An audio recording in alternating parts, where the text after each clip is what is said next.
Hello and welcome to the Seeing Your Workforce Through to a Migraine-Free Future webinar. Thank you all for joining us. My name is Ryan McKenna. I work for NFP and I will be your moderator for today's presentation. You may submit your questions today using the Q&A function on your screen. We'll be answering the questions you send through the Q&A today, and we'll try our best to answer all your questions by the end of the call. I'd also encourage you to email Avulux@nfp.com for any further information specific to this product. At this time, I'll turn it over to Dean Howard, Managing Director, Group Benefits and Retirement at NFP in Canada, to introduce the webinar and our speaker. Dean, the floor is yours. Thanks very much, Ryan. Can you hear me? We can hear you.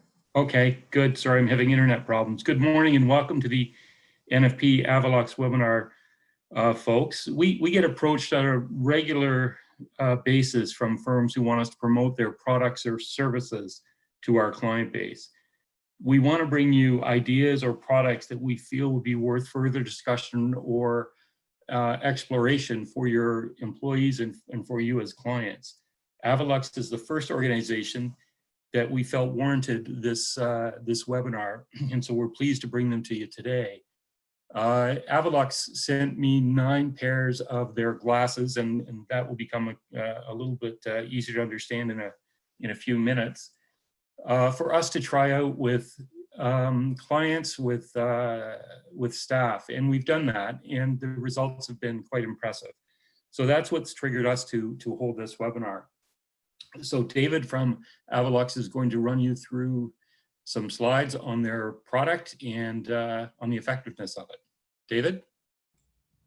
Thank you, Dean. Thank you for taking the time, and welcome everybody. Thank you for joining us today. Good morning. My name is David Efraim. I am the COO, CFO, and one of the co-founders here at Avulux. And I'll tell you a bit about us today before I get started. Before that, we have a legal disclaimer from NFP, so just take a moment to read that.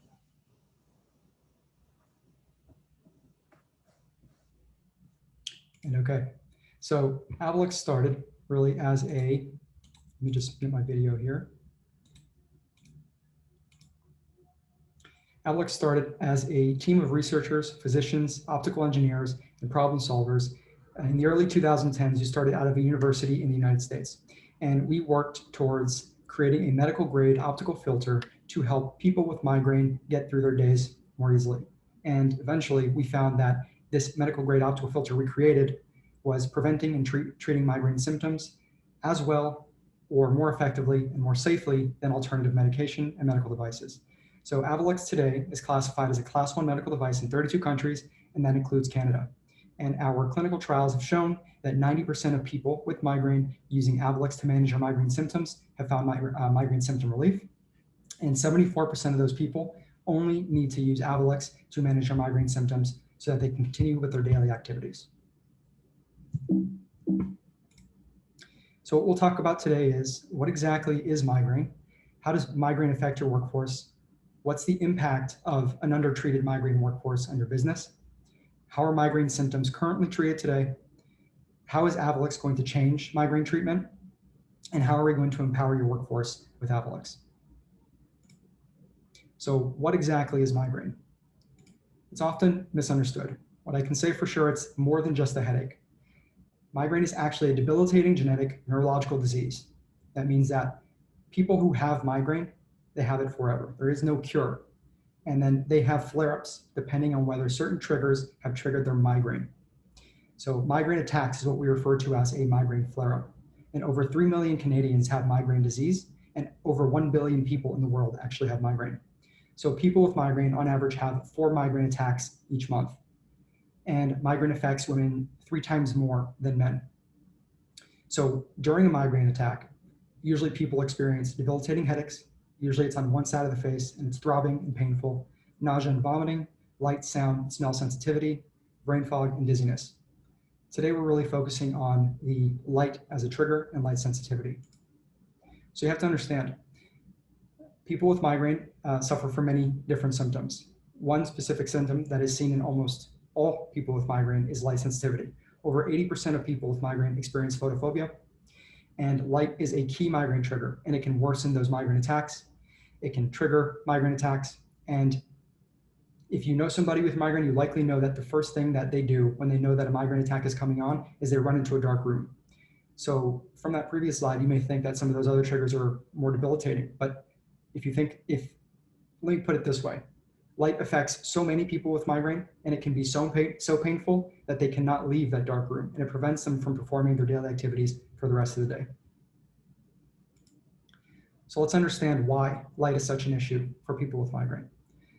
Light enters your eye, and at the back of the eye, there's a section called the retina, and the retina has several types of cells. The cells we're going to focus on today are the ganglion cells. And in the early 2010s, there was a study that came out that dedicated their time to learning about how the ganglion cells are affected by certain wavelengths of light. And for people with migraine specifically, the activation of the cell called melanopsin, which is one of the ganglion cells, that cell specifically works in regulating melatonin. It regulates how you adapt to bright light situations. And in that study, it was actually linked to increasing migraine pain. So specific wavelengths of light affect that cell differently. Another 2016 Harvard study came out and actually put people with migraine into dark rooms and exposed them to varying colors of light. And they tested for whether that would increase their pain or not. What they found was that white, blue, amber, and red light all increased the headache pain intensity. One color actually reduced that pain, and that was green. Here's a chart basically mapping the results that they saw. On the y-axis, you have the change in headache intensity. On the x-axis, you have the different colors of light and the intensity of that light. So from left to right, we have white, blue, green, amber, and red. And even at low intensities, certain wavelengths, certain colors of light were affecting people negatively that had migraine. And only one wavelength, one narrow band of green light was found to actually help people reduce their migraine-related pain. Even at high intensity, green can cause pain. So what does that really mean? That means that there has been a physiological attachment. Now we know that light actually affects people with migraine, and there's a mechanism in people's brain, in their eyes, that leads to this increase in pain and migraine trigger. So how is that affecting your workforce today? Well, first of all, we have to talk about the migraine stigma. Many people today still think that migraine just means maybe a bad headache. Maybe they use those words interchangeably, but it's often misunderstood. It's actually a leading disability. The World Health Organization today marks migraine as the 6th leading cause of disability in the world. And they had an Ipsos poll of over 4,000 people, and they were surveying managers, and only 57% of managers find that migraine is a good enough reason for missing work. Based on the symptoms we spoke about, debilitating pain, nausea, vomiting, running into a dark room, light sensitivity, it must mean that these managers, the remainder of the managers, don't understand just how severe migraine actually is, and they don't really recognize it as an actual disability. So how is it impacting the worker? Well, first, let's look at 2 different things that we can measure in the workplace. First, absenteeism, meaning is someone coming into the office, how many days have they missed? Has it become a habit? And then presenteeism, people coming into the office, they're not well, they're not feeling well enough to be there, they should have taken a sick day, but they're in there anyway, and they're unable to focus productively on the job. Let's first talk about presenteeism, which is that inability to focus on the job. If we look here on the left, we have certain categories of people with migraine. Some people are more severe than others, so they'll have more migraine attacks in a month than others. And usually they'll come to understand and know how many attacks they're going to get per month. So these are the categories of people reporting how often they came into work, reporting coming into work at least once a week, not feeling 100%. So people in the 8+ migraine day a month category, more than 50% of those people come into work at least one time a week while they're not feeling 100%, they're not feeling well. And if you look at the baseline for people that do not have migraine or headache, that was at just over 20%, coming in once a week, not feeling well. And as you can see, all the migraine categories are over the baseline of no migraine or headache. What does that mean? Are they coming into work? Are they still working? Are they productive? Well, they ask that question as well. How often do they come to work? And how often is it a complete prevention or significant effect on their productivity and on their daily activities. What we found was for the people in that 8+ migraine day a month bucket, 35% of them could not perform at work. So they're coming into work, over 50% of them reported that they come into work at least once a week without feeling well, and 35% of the time they can't work at all. So they're just coming to work essentially to show face. When compared to baseline of headache only, that's at 9%. So the migraine population is essentially, there's a much larger problem. It is not just a headache. Deloitte, a Big Four accounting firm, they put together a work paper. It's the Australian migraine work paper. And Australia has a similar population to Canada, and they found that almost 5 million people in Australia have migraine. And 71% of those people are women. Between the ages of 25 and 49, women have 40% prevalence rate of migraine in Australia. So just about every other woman in the most productive years of their lives, during childbearing years, during their most productive work years of their lives, just about every other woman has experienced migraine attacks in Australia.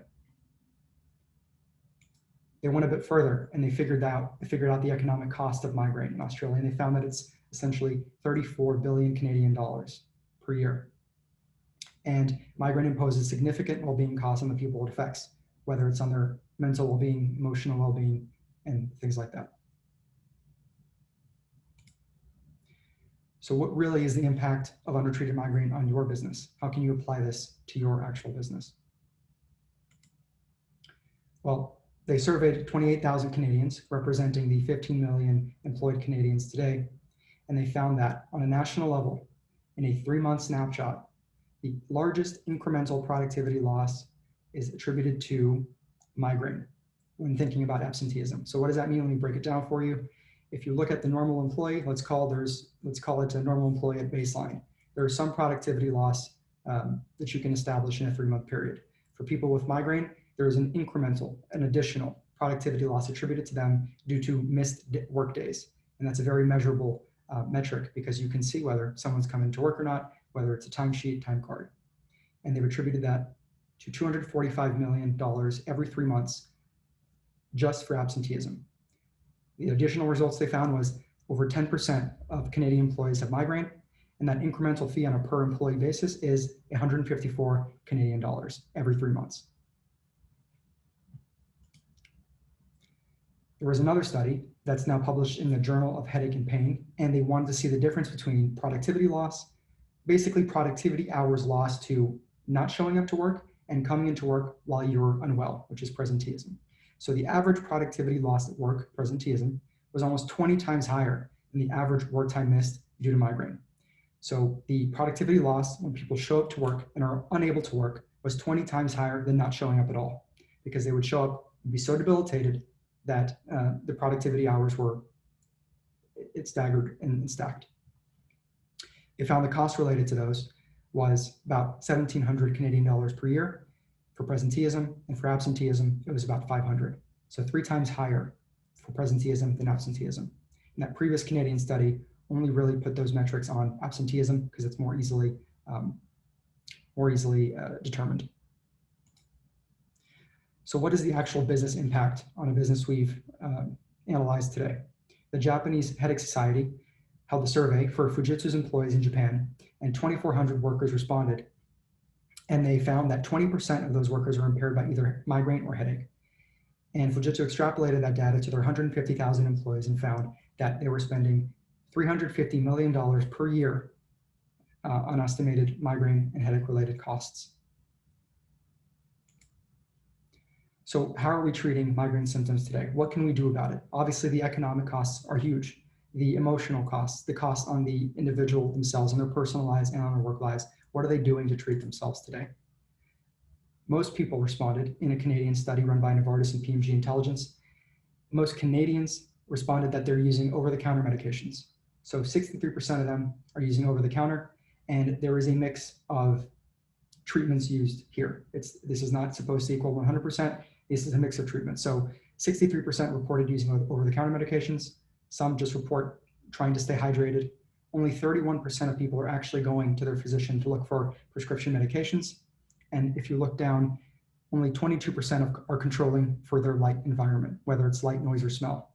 What we learned earlier was over 80% of people with migraine have light sensitivity. And there is a physiological basis for light affecting people with migraine, triggering their migraine attacks and worsening their symptoms. Yet only 22% of people are actually treating for that. So what does the future look like? What have we done for you today, and how can you change what we just discussed? Well, there was that green light study from Harvard that we discussed. We actually conducted a study around the same time, and those study findings corroborated what we actually found. And our study has been published since in the Journal of Clinical Neuroscience. We tested two lenses. One is a precision blue light blocker, and the other was a precision red light blocker. Those were the prototype Avilex lenses as we were performing our research over the 8 years it actually took us to arrive to what Avilex is today. What we actually found was both lenses helped reduce the impact of migraine pain on someone's activities of daily living.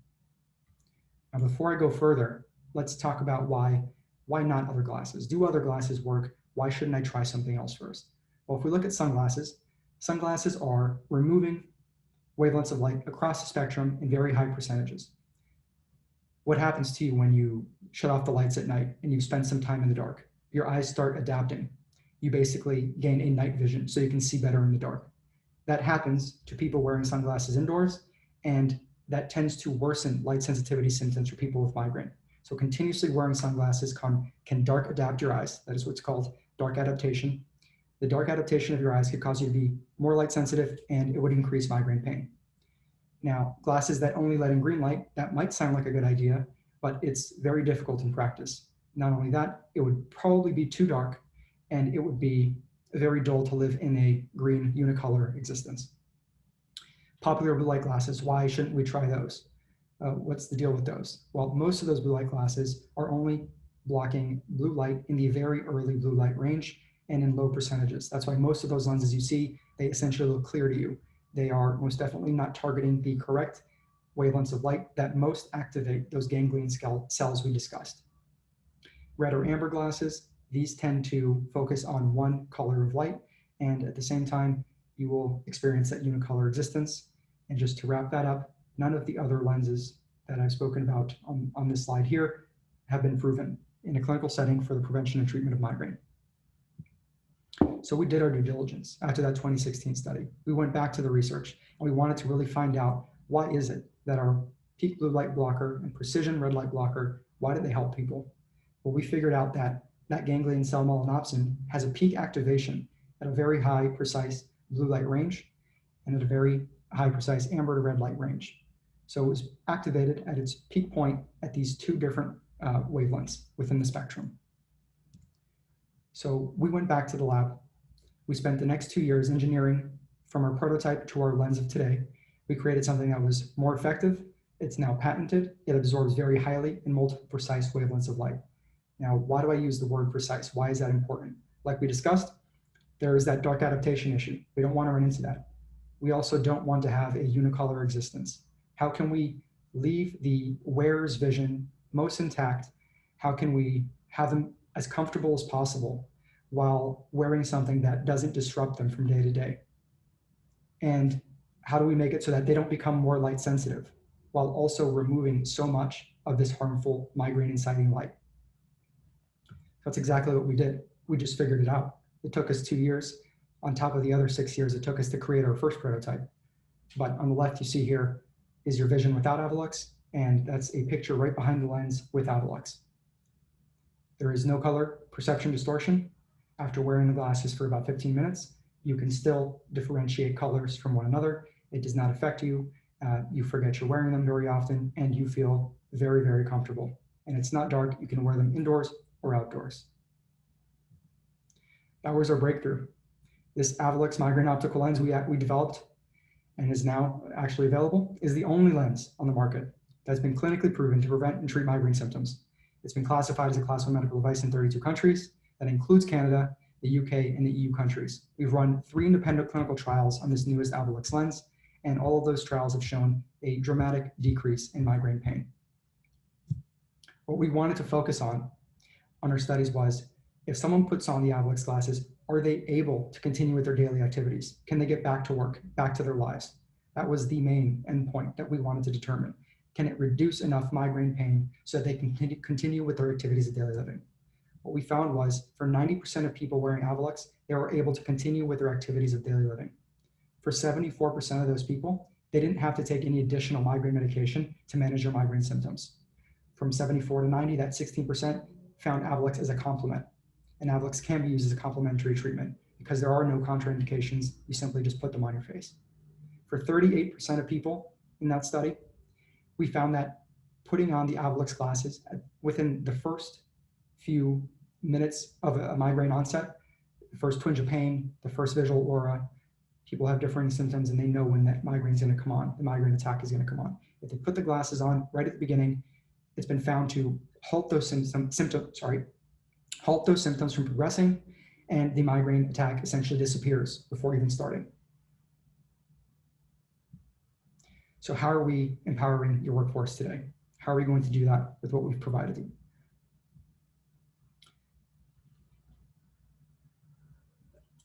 So with Avilex, there's really no sacrifice. There are no adverse side effects. It does not distort your color perception. You don't build a tolerance to its positive effects. It's been shown to be highly effective in both preventing migraine attacks and treating migraine symptoms. It's easy to use. We have great and stylish frame options, and it really is that one-time purchase. In a work setting, we first have to understand there is that stigma around migraine. Employees really are afraid to tell you they missed a work day because they have a bad headache, because they have their migraine symptoms. They're afraid that managers aren't going to understand them and take their disability as seriously as it should be taken. Even though the World Health Organization marks migraine as the 6th leading cause of disability, it's really underfunded and misunderstood today. So enacting a proactive migraine management program for your employees, those 10% of your employees that statistically have migraine are going to feel a huge sense of employer investment. It's really something new to bring this out in the workplace and be proactive about it. Not only that, but those employees that are coming into work that are essentially feeling that presenteeism, they're showing up, they're not well, they can't function to their 100%. They want to work, they want to do a great job. It's that their illness is preventing them from doing so. So it would strengthen company culture. You'd have better teamwork and employees contributing more to the company, spending their time bettering themselves in their careers and in their personal lives. And in turn, that would reduce expenses, and you can keep that cycle going. So how do you get started? What do you do today? Well, we're looking to work with you to design a migraine management program that works for any business type and for your business model specifically. At the end of the day, we just have to get Avilex glasses into the hands of your employees that need them. And then you can observe the improvement yourself. Whether you ask your employees directly, you put out a survey, you just see how they feel overall. And we're confident you're going to feel good about the result. And obviously we want to stay connected through your Avilex workforce journey. We'll make ourselves available. Really, I want to thank you for joining today and listening to what I had to say and what we had to say as a company here at Avilex. And we appreciate your time, and we're willing to take any and all questions now. Thank you, guys. All right, thank you very much, David. Really appreciate your presentation there. Have some questions coming in here on the Q&A. Just a reminder to everyone participating today, if you have any questions, please feel free to post them in the Q&A portion, and we'll work to get them answered here now. Okay, David, first question is, how would these work, these Avilex glasses work for someone who wears prescription glasses to work? Actually, we have a clip-on option right now, and we're working on a prescription Avilex lens. But this is the clip-on option here. I wear prescription, and you simply can just place them on. So we make certain different sizes. We sell frames and the clip-on option that come with them, made specifically for them. And honestly, we want to find out something. We want to figure out a plan that would work perfectly for your business. So if the majority of your migraine employees have prescription needs, we'll work with you to make that a reality within your workforce. Thank you, David. Next question here is, have you done any studies on the cost savings of using Avilex versus other treatments? On the cost savings, we haven't done studies ourselves, no. But what I can say about it is migraine medication, specific migraine medication today is very expensive. As an example, sometimes Botox is used as a preventative for migraine, and one injection of Botox costs upwards of 600 Canadian dollars per session. And sometimes you have to have 3 sessions a year, 4 sessions a year. So Avilex, in the grand scheme of things, comes out at a one-time cost. If the employee keeps the glasses for 2 to 3 years, it usually comes out as being one of the most cost-effective migraine treatments. But the difference here is we are tackling light as the issue. Over 80% of people with migraine have light sensitivity as an issue. And just because you're taking a pharmaceutical or a complementary migraine medication, you're still not removing light from a factor. So you have to take that into consideration. Avulux can be used as a complement to other treatments. Thanks, David. There's a question here about the cost. I'm going to post in the chat an email that you can reach out to if you have any questions regarding pricing. Just so that everyone's aware, that email is Avulux, AVULUX @nfp.com. So any questions about pricing, please feel free to put them in the chat, to reach out via email to that address, and I'll post that in there. David, is Avulux available in a contact lens form yet, or is that something that you're working on? We actually hold the patent. Eventually, we want to find the right manufacturer to help us bring that to fruition, but we currently don't have it as a contact lens, no. Okay, thank you. Is there any relationship between a light sensitivity migraine and a migraine caused by barometric pressure changes? So I am not the right person to ask for that. I'll be upfront with you. But what we see is that people who have migraines triggered by barometric pressure will still have the symptoms associated with what they see in their normal migraine attacks. And those symptoms could be light sensitivity. So for those people where weather change is a factor, is a trigger for them, they still need to attenuate for some of their symptoms to continue with their daily lives.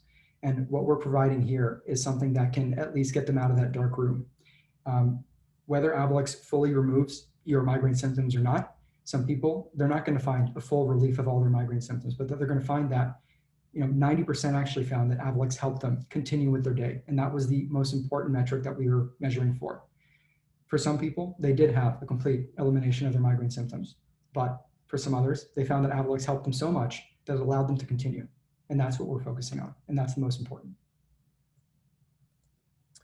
Seeing a couple more questions come in here about coverages for this. Dean, do you want to touch on coverages, or would you like to point people towards the email address that we've provided?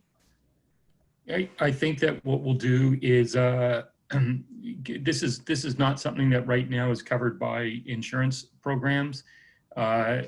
And we're working with a few carriers to see if we can have them take this up as one of their offerings. So I would send an email through to the Avulux @nfp.com, and we'll get back to you as quick as we can on that. Okay, and once again, just a reminder to everyone participating here today that email should now be in the chat box. So if you have any questions, Avulux @nfp.com in terms of pricing or coverage. Leave it another couple minutes here for any questions. Dean, is there anything that we didn't touch on that you wanted to mention today? I don't think so. David, thanks very much for doing the presentation. One thing, Dean, I think we should talk about a little bit your experience with Avulux at NFP. I know you touched on it earlier, but if you can go into some of the results that you saw within your own business. Yeah, as I said at the very beginning of this, Avulux gave us nine pair of glasses to try out. And I distributed them to people who I knew were suffering from migraines. 2 of them were family members, and the rest were staff. And the results were quite impressive. Again, I'm not a scientist. I don't quite understand all the workings of the glasses, but the most common comment to me was they could continue to function in their daily lives during a migraine with the glasses on, and it was a dramatic improvement for them. It didn't take the migraine away. It didn't solve it. It made it much more easy for them to function while wearing the glasses. And again, that was, I think we had 9 pair of glasses, and I think the comments back were 8 of the 9 said that. Amazing. So okay, thank you, Dean. Essentially, Go ahead, David. With what we've seen in our studies, and also I didn't touch on workplace accommodation. The reality is people with migraine have those environmental triggers, and Avulux can function as that the accommodation for light. And people are spending hours and hours in front of the computer and under harsh lighting situations today, if they're back at the office, Avilex can be that barrier between light as a trigger for that person with migraine. David, another question has come through here. Do all migraine sufferers experience aura in advance of the actual headache? Is this due to light sensitivity? Not all migraine sufferers will experience aura. Some of them do. An aura is essentially a visual hallucination. They will see maybe pins and needles, different colors. People experience tunnel vision. So that is a symptom. Not everyone has that same symptom, but they will experience an aura, and that would basically signal to that person that they're going to have a migraine attack. So that is one of the main starting triggers for people with migraine, but it's not prevalent in all people with migraine. Okay, thank you.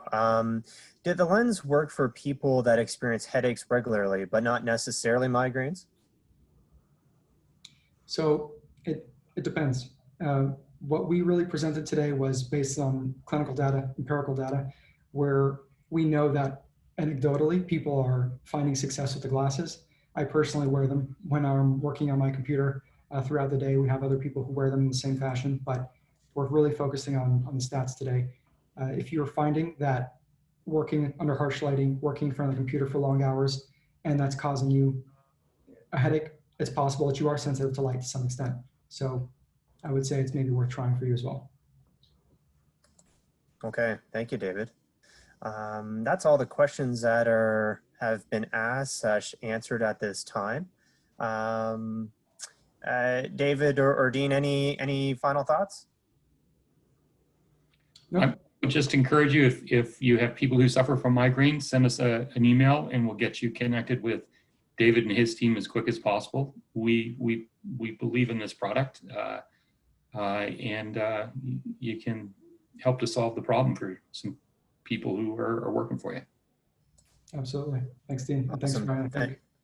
And thank you all. Thank you, Dean, and thank you, David, and thank you both for sharing your valuable time and experience with us today. Once again, that email address, if you have any further questions, is Avulux, AVULUX @nfp.com. A recording of this webinar will be available within the next couple of days. Stay tuned to our LinkedIn page at NFP Canada, our website, nfp.com/Canada, and your emails for more details on that. That concludes our webinar today. Thank you to everyone for joining us, and have a great day.